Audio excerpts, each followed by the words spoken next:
Alhamdulillah, louange à Allah, Seigneur de l'univers. Assalamu alaikum wa rahmatullahi wa barakatuh. Bienvenue, chers auditeurs, sur cette nouvelle vidéo. Aujourd'hui, nous allons parler de la magie noire. La magie noire, c'est l'ensemble des incantations, formulations qui ont des effets immédiats et visibles à l'œil nu. Pour atteindre cet objectif, nous devons savoir que le magicien, qu'Allah nous en préserve, a besoin de 3 éléments. L'élément de la personne lorsqu'elle est présente, l'élément de la personne à son absence, ou alors prendre les références de la personne et pratiquer à son absence. Masha'Allah, qu'Allah nous en préserve. Et les signaux de la magie noire sont au nombre de 2. Nous devons savoir que dans la magie noire, il y a ce qu'on appelle des signaux. La magie noire ne se fait pas directement à l'endroit où la personne se trouve ou connectée au corps de la personne comme certaines autres pratiques.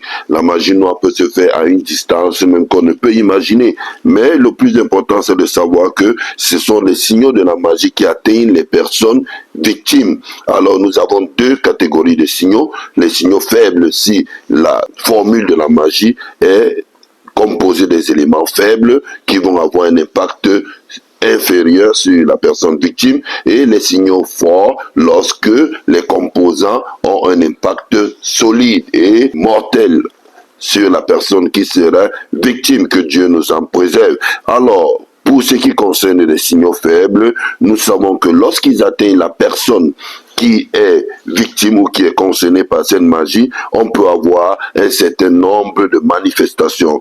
Première manifestation, excusez-moi, c'est le fait que la personne peut être victime d'une paralysie du corps pendant un temps, puis il y a un relâchement, ou encore la personne devient raide pendant un temps, une courte durée, et puis le corps revient. Ça, c'est un signal parmi les signaux faibles. La personne peut commencer aussi à émettre les selles par le sexe en urine, mais ce sont les excréments qui sortent, que Dieu nous en préserve. Et les urines par l'anus, on va aux toilettes, mais on voit que c'est plutôt les urines qui sortent. À ne pas confondre avec de l'eau. Lorsqu'on a la diarrhée, parfois on fait des excréments, mais ça sort comme de l'eau. C'est pas le cas, que Dieu nous en préserve. La victime, soit un homme ou une femme, peut uriner et ce sont les asticots qui apparaissent. Que Dieu nous en préserve. La personne aussi atteinte par ces signaux faibles de la magie peut aussi être victime d'un relâchement brusque de la vessie urinaire et des selles. On est là assis, les urines sortent, on ne se rend même pas compte, ou alors on chie sur nous, sans même se rendre compte ou ressentir même leur arrivée. Que Dieu nous en préserve. La personne peut aussi avoir une hernie qui n'est provoquée par rien. On est tout chétif, on ne fait pas dans les mouvements solides, on ne porte pas des charges lourdes, mais voilà, on est victime. Que Dieu nous en préserve de ces signaux faibles de la magie noire. La personne sera aussi victime du feu de nuit. Parfois, des gens ont ce qu'on appelle le zona, Pakistan, ou alors le son chez les Bassa. Que Dieu nous en préserve, cela fait partie des signaux faibles de la magie noire. Il y a aussi le fait que la personne, si elle a un malade, celle qui est victime, le malade, même si vous l'amenez à l'hôpital parce que les manifestations de ces magies ou les effets de la magie sur lui produisent un dysfonctionnement dans ses organes ou dans le système de son corps, alors voilà que vous vous inquiétez, vous l'amenez à l'hôpital. Ce malade victime de signaux faibles de la magie noire, vous allez remarquer que les médecins vont constamment le prescrire des examens très chers, des grands examens, mais qui ne vont aboutir à rien. Que Dieu nous en préserve. On peut aussi avoir une femme qui prétend être enceinte pendant une bonne durée, plus de 5 mois, 6 mois, mais après, le bébé disparaît. Et faire rentrer ce ventre devient très difficile. Que Dieu nous en préserve de ces signaux faibles de la magie noire. On peut aussi avoir une victime qui soit homme ou femme, qui se retrouve subitement avec 2 sexes. Ça, ce sont les signaux faibles de la magie noire. Que Dieu nous en préserve. On peut aussi avoir un être humain qui naît, un bébé, il naît, mais avec une forme animale. Ou alors qui est semblable à un animal.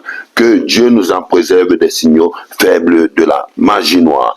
Parlons maintenant des signaux forts de la magie noire, comme nous avons si bien mentionné au-dessus. C'est lorsque les éléments utilisés auront un impact solide sur la personne ou alors un impact mortel. Alors ces composants ont pour objectif de détruire complètement la personne victime. Alors, on a par exemple l'achèvement de la foudre, on voit un corps qui est tout pourri, mais la personne ne meurt pas. Il y a des gens qui se décomposent, mais il ne meurt pas. La décomposition d'un corps juste après sa mort. Quelqu'un meurt là, tout est déjà pourri, ça commence à sentir de partout. Que Dieu nous en préserve. Avoir l'impression d'avoir un corps rempli d'eau. Et parfois, ça provoque des morts subites. Ça aussi, ce sont des signaux forts de la magie noire. Le fait d'évacuer les matériaux de sorcellerie de façon visible.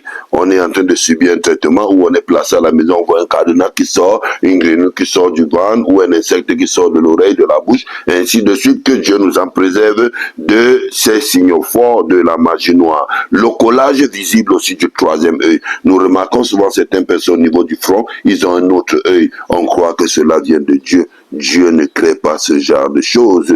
Que Dieu nous en préserve et qu'on ne dise pas de Dieu ce qu'il ne fait pas. Que Dieu nous protège contre ces signaux forts de la magie noire.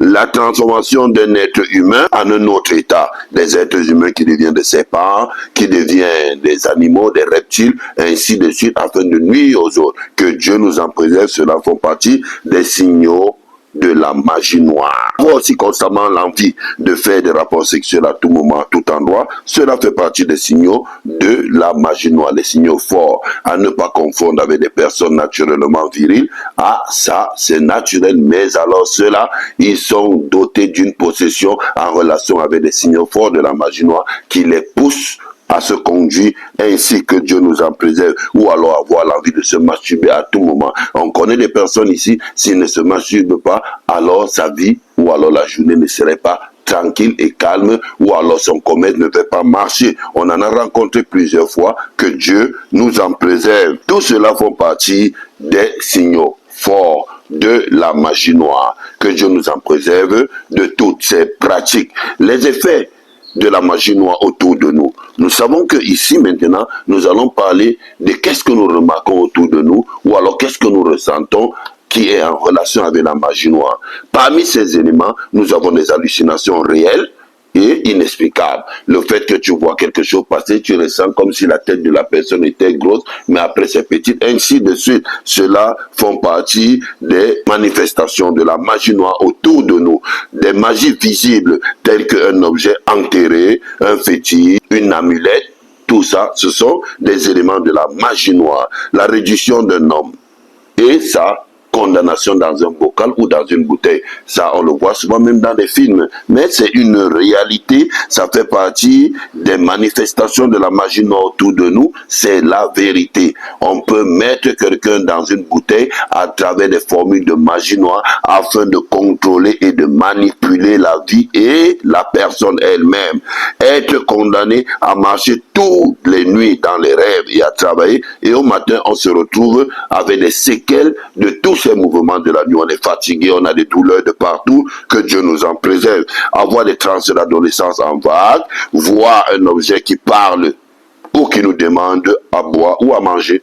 On en a souvent rencontré. Que Dieu nous en préserve. Avoir un écoulement de sang chez l'homme ou la femme sans arrêt, à ne pas confondre avec des personnes hémophiles. Que Dieu nous en préserve. La disparition du sexe. On a toujours vu ça pendant une période au Cameroun. Les gens, on te salue, le sexe disparaît. Ceux-là sont des manifestations de magie noire autour de nous. Et ceux qui les pratiquent, que Dieu les guide sur le droit chemin.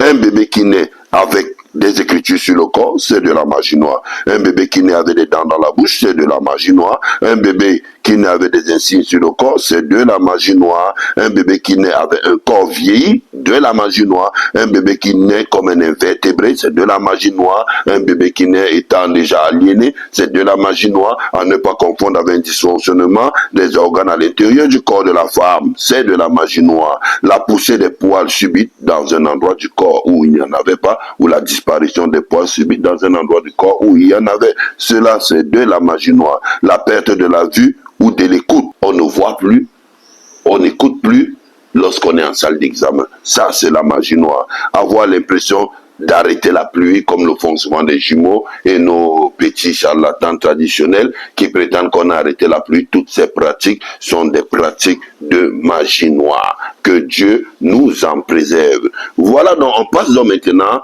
lorsque quelqu'un respecte les conditions ou encore n'a pas respecté les conditions, sans combien de parler de cela. Ceux qui n'ont pas respecté les conditions de la magie noire, quels sont les symptômes qu'on peut remarquer sur ces genres de personnes lorsqu'ils ne respectent pas les conditions? Sachons d'abord que les conditions de la magie noire sont l'ensemble des ordres et règlements à respecter afin de garantir la réussite d'une affaire de magie. C'est aussi un engagement. S'il n'est pas respecté, la chose n'aurait pas lieu. Parmi ces conditions, ne pas accomplir la prière de As, la prière médiane, et la prière de Fajr, la prière de l'aube. Chez les musulmans, il y a des musulmans qu'on interdit dans leur rituel de magie noire d'accomplir la prière de Asri et la prière de Fajr. Et cela est une condition de la magie noire. Sachons aussi que même quand il accomplit ses prières, ils font l'effort de les accomplir sans ablution. On connaît des gens qui ont des pantalons où les poches sont percées. Il fait les ablutions devant vous, après il trempe sa main dans la poche pour toucher son sexe, sachant que le sexe fait partie des éléments qui annulent les ablutions. Que Dieu nous en préserve. Le respect d'une période sans se laver, c'est une condition de la magie noire. Ne pas aider une personne qui porte une charge, la faire monter ou faire aider la personne à faire descendre la charge font partie des conditions de la magie noire. Ne jamais changer de côté lorsqu'on marche ou encore éviter de regarder le haut. Ces deux, la magie noire, sont les conditions de la magie noire. Ne pas faire l'amour sous la lumière de jour comme de nuit. Il y a des gens aussi ici dans la vie qui ne font pas l'amour avec leurs femmes dans la lumière.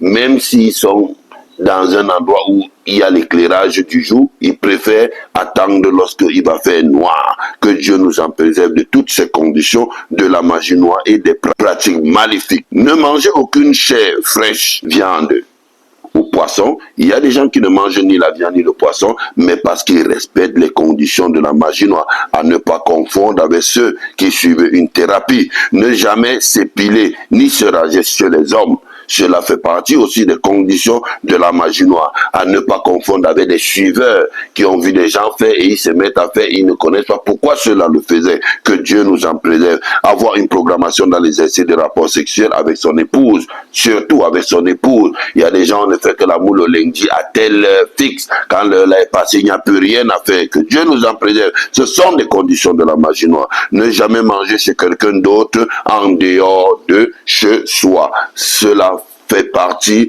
des conditions de la magie noire. Que Dieu nous en préserve. Les signes ou encore les signes confirmateurs d'une personne qui est dans la magie. Comment reconnaître une personne qui est dans la magie? Ça, c'est ce qu'on va voir maintenant et tout de suite. Pour reconnaître une personne qui est dans la magie, il ne sera jamais en rupture de nourriture chez lui.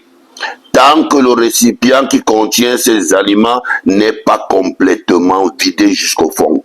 Alors, si c'est un sac de riz, pour prendre un exemple, tant qu'il y a encore un peu de riz dans le sac, ça va toujours augmenter. Mais si tu vides complètement, tu as gâté le processus, il est obligé de recommencer ses préliminaires afin de recharger le riz pour que la suite continue comme les conditions de sa magie lui obligent. Que Dieu nous en préserve. Ce genre de personne, celui-là, il a un véhicule ou une monture.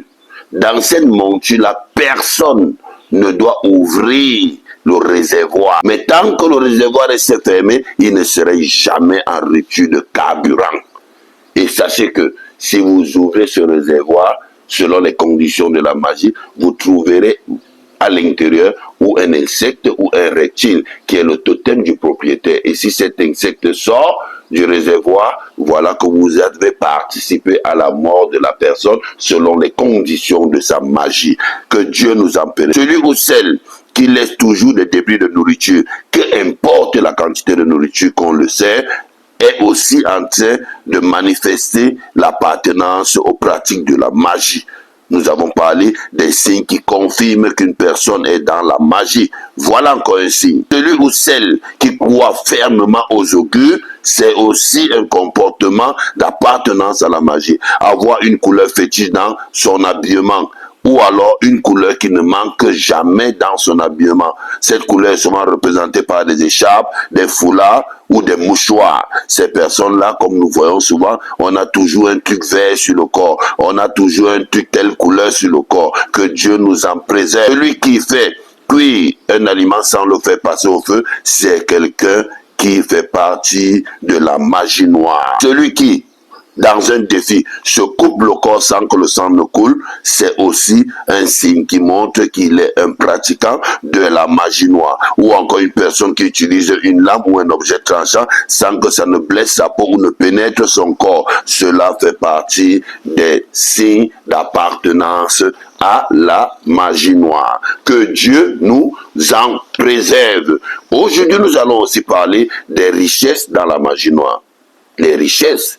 Donc, il y a aussi des richesses dans la magie noire. Sachant que les richesses là proviennent d'un ensemble d'incantations et de conditions diaboliques qui permettent de recueillir ou recevoir de l'argent périodiquement. Ça veut dire que constamment, il faut répéter ces actions pour que cet argent vienne. Mais cet argent, sachant qu'il va nous conduire à une mauvaise fin. Que Dieu nous en préserve. Quelles conditions à remplir pouvons-nous citer chez les musulmans? Par exemple, la prescription de nombre de askars ou des invocations. Les musulmans comprennent bien que Dieu nous en préserve. La prescription de nombre d'askars ou d'invocations à faire pendant un certain nombre de jours spécifiques afin d'atteindre un but d'avoir de l'argent. Chez les musulmans toujours, lire des versets du Coran en sens contraire.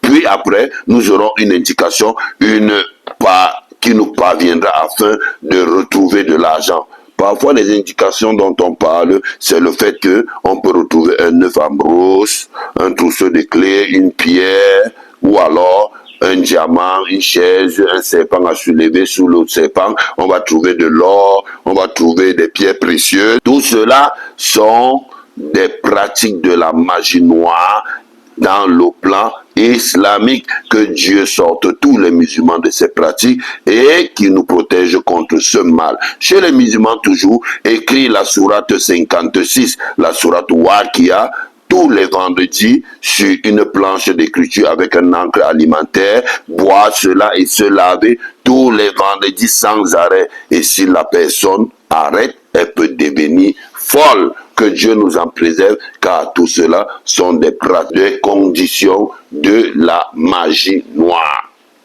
Que Dieu nous en préserve. Parmi ces conditions aussi, ne pas faire la monnaie aux gens. Ça, on parle maintenant des autres, parce qu'on a parlé des musulmans, parlons encore de quelques musulmans. Parmi les musulmans aussi, le fait de dessiner des figures sur un mur ou sur un papier, puis écrire les noms des démons, des esprits mécréants, ou alors à l'intérieur après, inscrire les noms de Dieu, puis tracer un trait à travers lequel l'argent va sortir. Cela aussi fait partie des conditions de la magie noire pour se faire de l'argent. Que Dieu nous en préserve. Chez les non-musulmans maintenant, parlons un peu d'eux aussi. Les conditions sont telles que tu ne ris pas tous les jours, tu ne dors pas avec ton épouse tous les jours.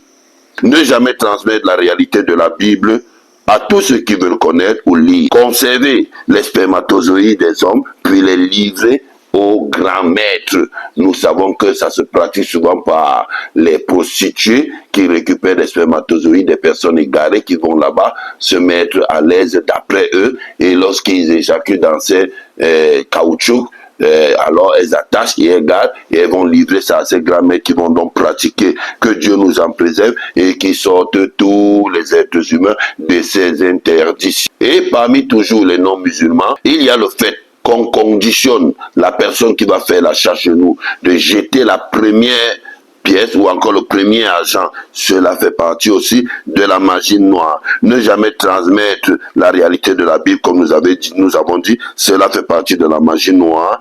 Les formules de prière magiques, voire des formules de prière magiques, ou prier en fixant une bougie, ou encore à l'intérieur d'un cercle ou d'une étoile, cela fait partie aussi des conditions de la magie noire pour se faire de l'argent. Chez les commerçants, par exemple, jeter la première monnaie du client, par exemple, ne saluer aucun voisin à la sortie de la maison, de peur de saluer les personnes malchanceuses, ne pas faire la monnaie aux gens, cela fait partie des conditions pour se faire d'argent. Pour se faire de l'argent, autant pour moi, compter de l'argent sur les mains du client en le remboursant avec l'intention que peut-être ce qu'il possède va nous revenir. Toujours utiliser des parfums magiques. Et ces parfums-là, lorsque celui-là les utilise, il faut savoir que même s'il vous touche en passant, même s'il salue quelqu'un, l'objectif de ce parfum, c'est d'absorber les faveurs financières que vous disposez. Que que Dieu nous en préserve. L'utilisation des excréments, des sangs de menstruation pour les commerçants dans la préparation des aliments à vendre. L'utilisation des silives sales sur les marmites ou les récipients contenant des aliments à vendre aux gens. Que Dieu nous en préserve de toutes ces pratiques. L'utilisation des amulettes dans les porte-monnaies ou des coffres-forts afin d'augmenter l'argent ou d'éviter que l'argent ne disparaisse. Cela font partie aussi des pratiques pour obtenir de l'argent. L'utilisation des porte-monnaies magiques. Cela fait partie de la magie noire et des techniques de magie pour obtenir de l'argent. Que Dieu nous sorte tous de ces pratiques et qui nous protège du mal. Les signes maintenant, ou encore les symptômes à observer sur une personne qui a raté les conditions de la magie noire. Maintenant, nous parlons de celui qui a raté. Comment reconnaître ces personnes-là? Premièrement, il ne garde aucun secret, même s'il s'agit de qui, de quoi, de lui-même, il dévoile au grand jour. Il dévoile tous ses péchés du passé, il est semblable à un fou, il n'évite aucun péché et encourage même les autres à commettre des péchés. Il aime les lieux où on commet des actes interdits. Il souhaite toujours le mal aux autres. Pour la plupart, il aime vivre pour manger, dormir et boire, parce qu'il est dépourvu de tout projet ni de réalisation. Les repas interdits par Dieu sont ses menus préférés. Il aime avoir des rapports sexuels uniquement, je dis bien uniquement, avec les femmes mariées et les femmes enceintes. Que Dieu protège nos femmes. Ils ont toujours un article fétiche chez eux, un article que peut-être le grand-père a donné ou la grand-mère. Cet article-là, personne d'autre ne doit le toucher ni l'utiliser. Que Dieu nous en préserve. Parlons maintenant du deuxième degré de la magie noire. Dans le deuxième degré de la magie noire, cela affecte même les esprits, parce que nous pouvons le définir comme l'ensemble des incantations qui ont pour objectif de nuire les êtres humains et les djinns. Même les esprits ne sont pas épargnés, parce que parmi eux, il y a des espèces dans mes vidéos précédentes qu'on appelle l'espèce magicienne, des magiciens. Alors, chez eux, tous les adeptes pratiquent la magie. C'est comme chez nous, au plan physique, les gens qui font dans le kung-fu, dès que tu nais, c'est comme si dans le bouddhisme, tu dois toujours apprendre cet art-là. C'est un peu dans ce sens-là qu'eux aussi, ils évoluent. Alors, lorsqu'on atteint le deuxième degré de la magie, ça n'épargne plus personne. Même les esprits font partie. Et cela peut nuire à tous ceux qui sont autour de nous ou de la personne concernée. Sachez aussi que celui-là, s'il touche une nourriture, elle va se gâter ou mousser. Celui qui est au deuxième degré de la magie noire. S'il passe devant une plantation ou à l'intérieur d'une plantation, tout va faner. La production peut, ou la récolte va rater. Si ce n'est la miséricorde de Dieu, que Dieu nous en préserve. S'il dort avec vous sur un même lit, vous serez affecté par la rage de sa possession de magie noire. Dans le sommeil, vous serez dans beaucoup de cauchemars, de bagarres, de balades, ainsi de suite. Que Dieu nous en préserve. Et s'il a un conjoint, son conjoint serait atteint par cela, par une rage farouche. Constamment, son conjoint est en colère, au point où si vous arrivez, vous aurez l'impression que c'est le conjoint qui est plutôt mauvais, alors qu'il n'est que victime du contenu du corps de son conjoint. Que Dieu nous en préserve. Et en ce moment, ce genre de personne, il n'écoute plus son conjoint, mais il écoute tout le monde. Que Dieu nous en préserve des deuxièmes degrés de la magie noire. Quelques maladies que nous pouvons citer, des maladies causées par la magie noire. On peut parler de la lèpre, les sexes transformés, le troisième œil visible, des brûlures, comme nous avons parlé tout à l'heure du son. On peut parler de la langue traînante. Il y a des gens qui ont des langues qui sortent, qui gonflent et qui traînent. La disparition des fétiches dans les ventres. Les bébés siamois, c'est de la magie noire. L'épilepsie, ce sont des pratiques de la magie noire. La rage humaine, c'est des pratiques de la magie noire. La disparition des sexes sont des pratiques de la magie noire. Des maladies provoquées par la magie noire, causées par la magie noire. Et certaines folies aussi font partie des maladies provoquées par les pratiques de magie noire. Nous appelons tous ceux qui nous écoutent à prendre tout ceci comme une science qui va les permettre de distinguer des personnes pratiquant de ces pratiques de magie et de prendre des précautions autour d'eux. Car sans connaissance, on ne peut même pas connaître à qui on a affaire. Alors nous apportons toutes ces valeurs pour que ça nous aide à connaître avec qui nous sommes et à pouvoir diagnostiquer exactement ce qu'a le malade en fonction de la connaissance que nous sommes en train de transmettre. Que Dieu nous accorde la connaissance utile, qu'il nous protège contre tout mal et qu'il garantisse notre vie dans le bien et notre fin en étant des soumis et qu'il fasse de nous des personnes qui entreront au paradis sans châtiment et sans jugement. Assalamu alaikum wa rahmatullahi wa barakatuh.